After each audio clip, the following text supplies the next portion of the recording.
Good afternoon, students.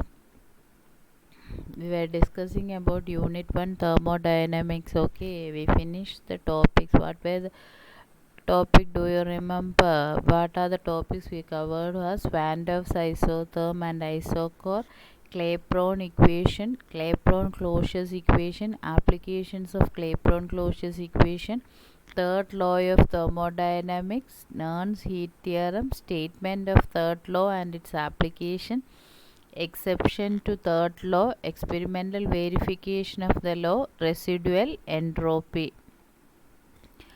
Then we have seen evaluation of absolute entropy from heat capacity measurement, partial molar properties, partial molar free energy, variation of chemical potential with temperature and pressure, Gibbs-Duhem equation, the concept of fugacity, activity coefficient, and standard states. That was the topics which is given in your syllabus, and we have covered all the syllabus. Now we'll have a total revision and go to the next unit. Okay, so first one, Clausius-Clapeyron equation. So before going to that, we have to know that there were two scientists. One is Rudolf Clausius, one is Benoit Paul Emile Clapeyron. They were physicians, and they discovered the second law, introduced the concept of entropy, expanded the Carnot. They have done a lot of work in thermodynamics and put their contribution, and that has been shown in different ways, and one of that was Clausius-Clapeyron equation. Before going to Clausius-Clapeyron equation, we should see Clapeyron equation. It is an equation which is derived from second law of thermodynamics, and it is applied to one component two phasic system. One component two phasic system means the component taken is single. That is, if you take water vapor system, what is the component is water. But there are two phases. It takes water, exists in liquid and also gaseous state. And the equation is dP by dt is equal to delta S by delta V. That is, change of pressure with respect to temperature is equal to change in entropy divided by change in volume. But we know from the second law of thermodynamics, delta S is equal to Q by T. It is the amount of heat absorbed or released divided by the temperature at which the process takes place. So if you substitute that one, we can write dP by dt is equal to Q by T into delta V. So Clapeyron equation is dP by dt is equal to Q by T into delta V. Now what is the importance is, it tells us, that is, what is it, change of pressure with respect to change of temperature. If you take a vessel of water and boil at three conditions, you imagine. One, you imagine us at the top of a mountain.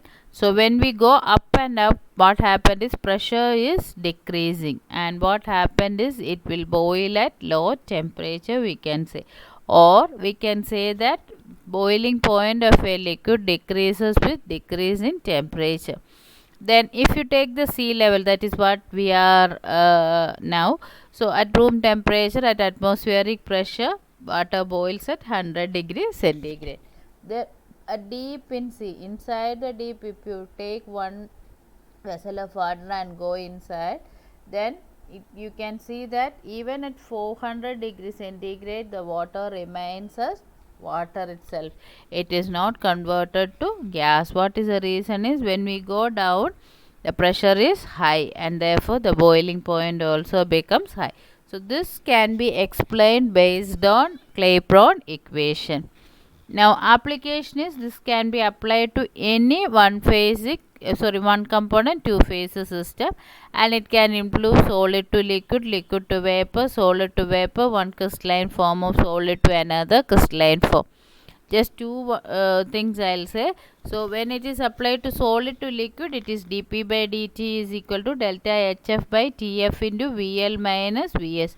PL minus VS is delta V, that is volume of liquid minus volume of solid. Okay, delta HF is the heat needed for that process, that is molar heat of fusion, we say. TF is the temperature at which the process happens.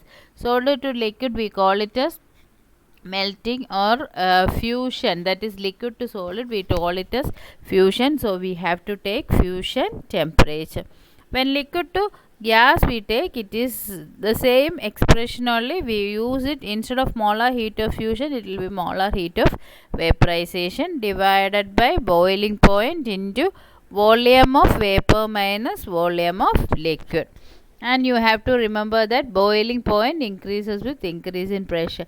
In the case of solid to liquid, we have seen for some substances like ice, bismuth, etc., melting point decreases with increase in pressure. What is the reason is volume of ice, if you take, that is greater than volume of water. Okay. Now Clausius-Clapeyron equation. Clausius-Clapeyron equation is just a limiting case of Clapeyron equation only. What is a limiting cases? It is applied only to liquid vapor equilibrium. We are not considering any other equilibrium. So what was the expression for liquid vapor equilibrium or Clapeyron equation? dP by dt is equal to delta Hv by Tv or Tb into Vv minus Vl, where delta H is molar heat of vaporization, Tb is boiling point. Vv and Vl are volume of vapor and liquid respectively. Now we will assume two things here. One, the vapor, that is water vapor, is an ideal gas, or we consider the vapor to behave as an ideal gas. Therefore we can substitute ideal gas expression, that is for n moles of a gas PV is equal to nRT, or volume we can take it as nRT divided by P. Second assumption is volume of vapor is much higher than volume of liquid. Therefore V minus Vl, that is volume of vapor minus volume of liquid, can be taken as volume of vapor alone. Okay, so these two assumptions you have to remember, or you can remember in such a way that Clausius-Clapeyron equation is a limitation of Clapeyron equation, where we take three assumptions. First, we assume or we take only liquid to vapor equilibrium. Second one, we assume that the vapor behaves as an ideal gas. And third one, the volume of vapor is very much higher than volume of liquid. Therefore, Vv minus Vl we take approximately as V only. Now, what happened to the expression dP by dt is equal to delta Hv divided by Tb into Vv, it will become. And V we substitute nRT by P. So, we can substitute delta Hv into P by nRT square.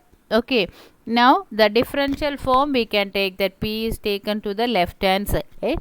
So differential form of Clausius-Clapeyron equation is 1 by P into dP by dt is equal to delta Hv by RT square, or dP by P, if you write it as d ln P by dt is equal to delta Hv divided by RT square. That is Clausius-Clapeyron equation, and it is derived or it is taken from the Clapeyron equation for liquid vapor system only. And if you integrate the same thing, we can see that ln P2 by P1 is equal to delta Hv by R into 1 by T1 minus 1 by T2. That is also important. And derivation we have already seen. Derivation is also important. I am not going to the derivation, this is just the revision only. Okay. Now next we have seen what is Nernst heat theorem. Nernst heat theorem is the starting point of development of third law of thermodynamics. So it has been found from Gibbs-Helmholtz equation. We have already seen Gibbs-Helmholtz equation. What was it is? Delta G is equal to delta H plus T into dou delta G by dou T at constant pressure. Delta G is change in free energy, delta H is change in enthalpy. So delta G or change in free energy is equal to enthalpy change plus a component, that is temperature into dou delta G by dou T, that is rate of change of free energy change with respect to temperature. And when you look at this expression, if you take the T as 0, when T is equal to 0, in that expression on the right hand side, the second term totally will become 0, and we can write delta G is equal to delta H. So this was the one which is very important. A scientist named Richards, he was doing experiment in galvanic cell. What he found that dou delta G by dou T decreases as temperature decreases.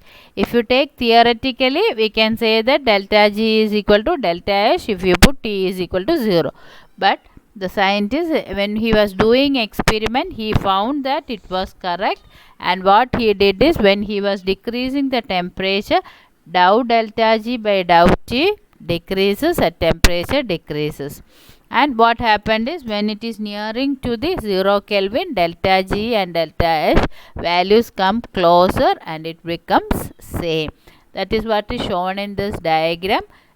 Diagram showing temperature along x-axis, delta G or delta H along y-axis. So as the temperature decreases, you should take from the right hand side in the x-axis, come to the left side. So we can see that delta G, both the things will decrease and it will come to a point very close. That is also important. Values vanna slow at close I vanna, it will become equal. Now this was the basis for Nern's heat theorem. Nern's proposed this as a theorem, and that is known as Nern's heat theorem. And it states that the value of dou delta G by dou T at constant pressure approaches 0 gradually as the temperature is lowered towards the absolute 0. That observation has been put in a confined form. That is only Nern's heat theorem. So the value of dou delta G by dou T at constant pressure approaches 0 gradually as the temperature is lowered towards the absolute 0. Now mathematically, if you write, what you can do is, limit we can put. So limit T tends to 0, dou delta G by dou T is equal to 0. That is what is the one. And you can also write limit T tends to 0, dou delta H by dou T at constant pressure is equal to 0.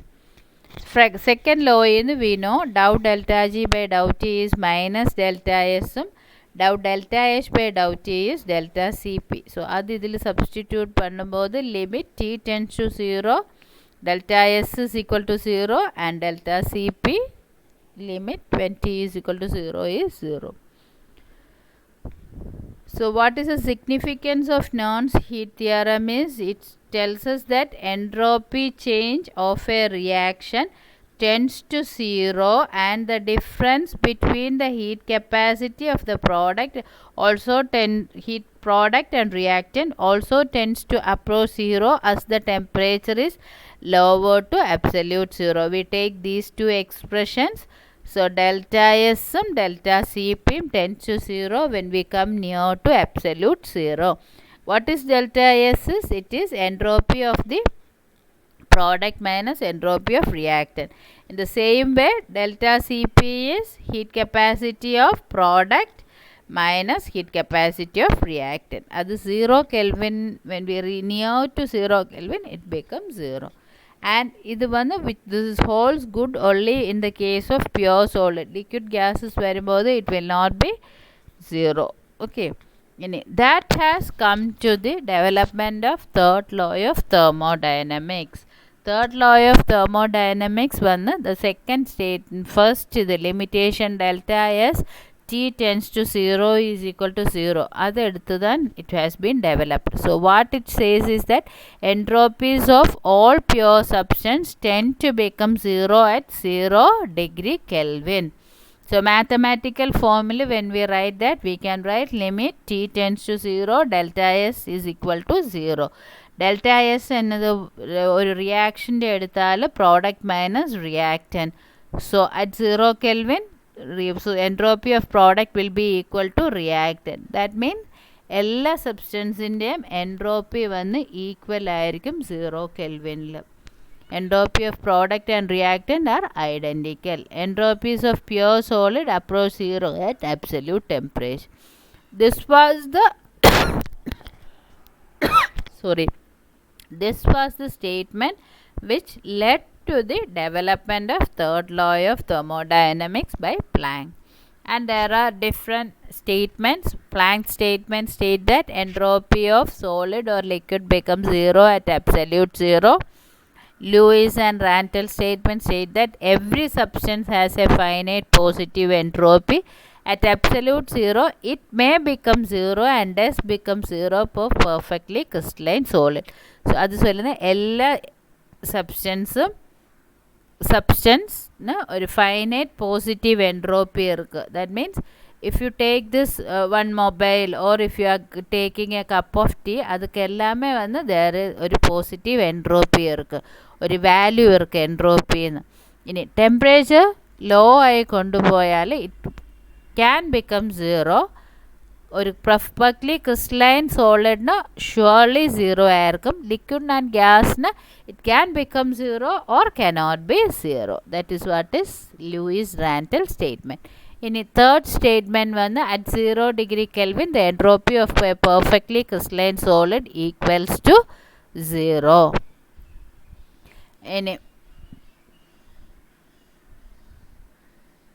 Why it happens is entropy nu solluna vanna measure of disorderness or random. We have already seen from second law. Disorderness here means it is not the messiness. இப்போ உங்களோட room வந்து you are not keeping it neatly is not what is actually mean disorderness.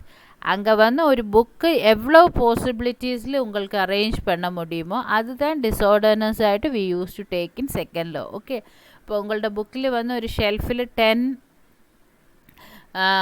racks இருக்கையில் if you have 2 books அந்த books வந்து you can arrange in different ways. அந்த 10 racksலுமே நீட்டாக arrange பண்ணும்போது there are lot of possibilities இருக்கும் இல்லையா? அந்த பாசிபிலிட்டிஸ்னு தான் நம்ம டிஸார்டர்னு சொல்லுனது. ஸோ இங்கே வந்து அந்த நம்பர் ஆஃப் பாசிபிலிட்டி இன்க்ரீஸ் ஆகும்போது என்ட்ரோபி இன்க்ரீஸ் ஆகும்.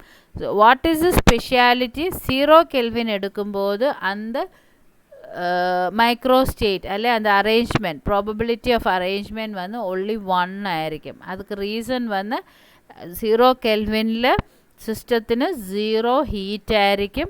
എല്ലാ ആറ്റംസും ഫിക്സ്ഡ് ആയിരിക്കും പൊസിഷൻസിൽ. ഇപ്പം ഒരു മോളിക്യൂൾ എടുത്ത് അറ്റ് റൂം ടെമ്പറേച്ചർ എടുത്താൽ it has some motions. Vibrational motion ഇരിക്കും, റൊട്ടേഷണൽ മോഷൻ ഇരിക്കും. സോ അറേഞ്ച്മെൻറ്റ് വന്ന് ഇറ്റ് മേ വേരി. ഒരു പൊസിഷനിൽ ഇരിക്കുന്ന പ്രോബബിലിറ്റി വന്ന് ഇറ്റ് ഈസ് മോർ. ஸோ அதனால வந்து வாட் ஹேப்பன்ட் இஸ் அந்த ஸ்டேட் மைக்ரோ ஸ்டேட் மோர் ஆயிருக்கு. இப்போ யூ கம்பேர் உங்கள்ட்ட அந்த ரூமில் வந்து ஒரே ஒரு ரேக் தான் இருக்குங்க, அந்த 2 புக்ஸ் வந்து you can arrange only in 1 வே. അല്ല 2 വരുമ്പോൾ പോസിബിലിറ്റി ഇൻക്രീസ് ആകും, 3 റാക്ക് വരുമ്പോൾ പോസിബിലിറ്റി മോർ ആകും, 10 റാക്സ് വരുമ്പോൾ there are lot of probability. But അതേമാതിരി ഒരു സബ്സ്റ്റൻസ് എടുത്താൽ when we go to 0 kelvin there is only 1 chance of arranging the molecule. ആ arrangement why it is 1 is because there is no motion inside the molecule. So അതുപടി if you put it in the mathematical explanation you can use statistical mechanics which states that entropy is equal to 2.303 K log W. W is the probability. Okay, so 1 probability ஆகும்போது அந்த S value வந்து 0 ஆகும். probability 2 ஆகும்போது S value will be more. So 0 Kelvinல வந்து only there is arrangement of molecules can be possible only in one way. So probability of arrangement is 1. அதுதான் reason. அதுக்கு reason வந்து there is no heat and there is no motion. The molecules are fixed at 0 Kelvin. Okay. ഇനി residual entropy. What is residual entropy? There is a നമ്മൾ നോർമലായിട്ട് entropy measure பண்ணும்போது third law പടി what should be the condition? 0 കെൽവിനിൽ 0 entropy. Actual പ്രാക്ടീസിൽ அப்படி വരാது. Okay, that is an ideal condition or a theoretical condition. Normal കേസിൽ for some solids, not for all, majority solids it will be 0, but for some solids what happened is அதுக்கு வந்து ஒரு value இருக்கும் 3.1 to 4.8 joule per Kelvin per mole. And the value then what we call it as residual entropy. You remember all substance in 0 Kelvin 0 entropy irukadu. There is some value, and the value then we call it as residual entropy. Adukku reason the same thing, alternate arrangement of molecules in solids. Okay, ungal vandu you just remember that ungal room il oru rack irunnalu one book means or 10 books irunnalu you can arrange in limited probability, but on the racks in the number of racks increase ஆகும்போது அந்த arrangement மோர் ஆயிருக்கும். அதே மாதிரி இந்த molecules வந்து 0 kelvin எடுக்கும்போது there is no heat and there is no motion. So molecules are fixed at positions. But certain molecules அது அப்படி இருக்காது. ஒரு example we will see which is nitric oxide. Nitric oxide specialty what is the thing is normal case la அது NO ആയിട്ട് exist ആകാതെ അത് dimer ആയിട്ട് exist ആകും. ഡൈമർ മീൻസ് രണ്ട് മോളിക്യൂൾ വന്ന് കമ്പൈൻഡ് ആയിരിക്കും. അപ്പോൾ വന്ന് 10 molecules നമ്മൾ എടുത്ത് കൗണ്ട് பண்ணும்போது what happen we can see only 5 molecules ഇല്ലയോ, because two things will be joined together. அது one of the thing. Second one வந்து N oxygen அந்த existence வந்து அல்ல linkage வந்து two ways it can be arranged. அந்த diagram பார்த்தா தெரியும். ஒன்னில் வந்து first molecule first two if you consider as the NO molecule, N is on the left hand side, oxygen right hand side. Second രണ്ട് molecule combine பண்ணி தான் dimer form ஆகுது. Second molecule oxygen on the left side, nitrogen on the right hand side. அதே மாதிரி there is one more possibility. First molecule oxygen left, nitrogen right, and the second molecule nitrogen left, oxygen right. So அந்த possibility வரும்போது the arrangement வந்து vary ஆகும். So W வந்து it is not equal to 1. அதனால W vary ஆகுனனால S value will be higher. So that is what is the reason. உங்கள் வந்து இது மட்டும் you remember, for perfectly crystalline solid 0 Kelvin entropy 0 ஆയിരിக்கும். That is what is third law. But in some cases அது வந்து it is not 0. That is what is residual entropy. அதுக்கு reason, what is the reason is 0 Kelvin there are more possibility of arrangement of atoms. அதுதான் possibility. Okay, so that is residual entropy. Thank you.